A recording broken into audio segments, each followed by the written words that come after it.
Bonjour et bienvenue. Aujourd'hui, on va décortiquer ensemble la science fascinante de la classification du vivant. Alors, pour commencer, je vous propose une petite énigme.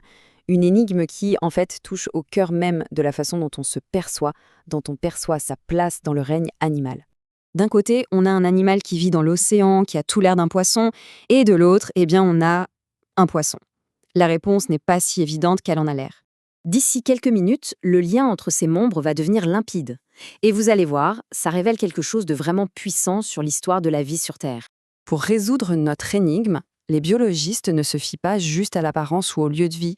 Non, ils utilisent un outil bien plus rigoureux, ce qu'on appelle un attribut. Allez, mettons ça en pratique. On va prendre comme étude de cas ces 6 animaux que vous voyez ici.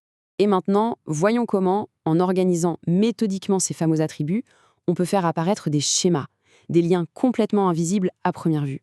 La première étape, c'est simple. On liste tout ce qu'on peut observer pour chaque animal et on met tout ça dans un grand tableau. C'est notre point de départ brut. Et c'est là que ça devient intéressant. Regardez, en réorganisant simplement ce tableau, en mettant ensemble les animaux qui partagent des choses, des groupes commencent à se dessiner tout seuls. Pour y voir encore plus clair, on peut visualiser ces groupes d'une autre façon, comme des boîtes, emboîtées les unes dans les autres. Chaque boîte, c'est un attribut partagé par tous ceux qui sont à l'intérieur.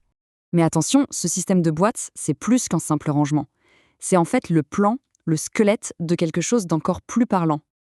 En dépliant ces boîtes, presque comme un origami, on transforme nos groupes en un diagramme avec des branches. C'est ce qu'on appelle un arbre de classification. D'accord, on a un bel arbre bien organisé. Mais concrètement, qu'est-ce qu'il nous raconte sur ces animaux? Quelle est l'histoire derrière? Eh bien, cet arbre, c'est bien plus qu'un schéma. C'est une carte de l'histoire évolutive. C'est une histoire de famille, où chaque embranchement, chaque nœud, représente en fait un ancêtre commun. Par exemple, si on regarde ici, on voit que le cerf et le campagnol sont plus proches parents entre eux qu'ils ne le sont du canard. Pourquoi? Parce qu'ils partagent un ancêtre commun plus récent. Leurs branches se séparent plus tard.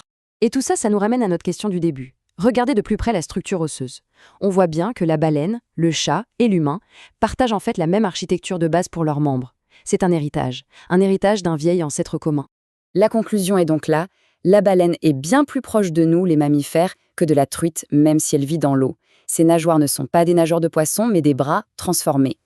Et ce principe, cette idée de cartographier l'histoire de la vie, on peut l'appliquer à tout le vivant, pour comprendre l'incroyable biodiversité de notre planète. Pour faire simple, les biologistes divisent le monde multicellulaire en 3 très grands règnes. Et ces règnes se distinguent par des différences vraiment fondamentales dans leur manière de vivre.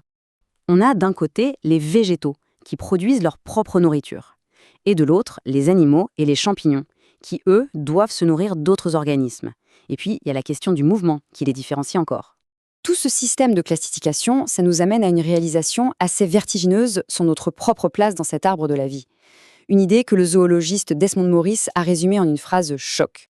Et c'est ça, la grande conclusion. La classification nous rappelle une chose essentielle. L'espèce humaine n'est pas séparée du monde naturel, elle n'est pas au-dessus. Elle fait partie intégrante de cette immense et magnifique histoire de la vie. Une branche parmi des millions, sur le même arbre.